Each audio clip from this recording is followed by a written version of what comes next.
So as far as technology is concerned, you mentioned, trying to integrate technology to help with the management burden.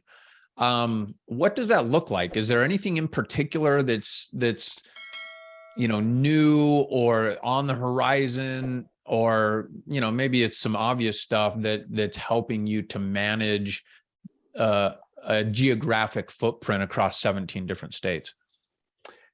So yeah, it's fun. I mean, we could spend David, we could spend some time on this, but it would mean me screen sharing, and you know what I mean. Like, Sure, but let me sure. let me Yeah, yeah. just kind of tell you how it's structured. So unfortunately, like in the mobile home park space, we don't have a lot of the same really robust tools that multifamily has. And Hmm. so sometimes you'll take that multifamily solution and it's like the square hole in the round peg. We've built our own tech stack. I mean, we use Rent Manager for our property management.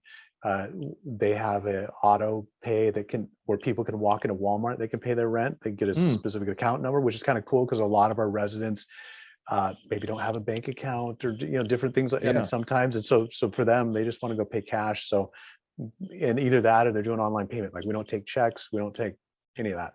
They either have to pay at Walmart or pay online.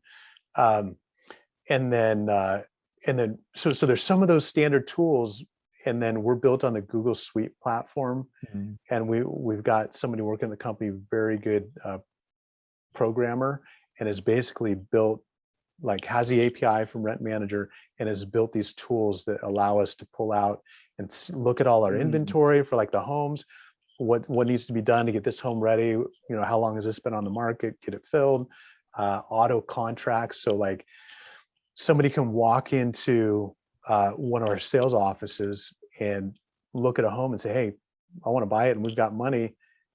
They can, the manager can basically go to the website, click the contract. It knows which state they're in, puts in all the specific state language.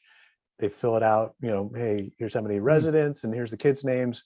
It auto generates it, puts it in their e-sign for them, and they walk out of there in 15 minutes. Sign contract. We took a check, or well, they have to go. They have to go pay cash, right, Right. at the Walmart. But anyway, and that can. And we're in 17 different states. Like, how else are Mm. we going to manage making sure? Oh crap! Like, you were supposed to have them sign this specific language for Nebraska that's not in any of the other states, but we automate as much as we can.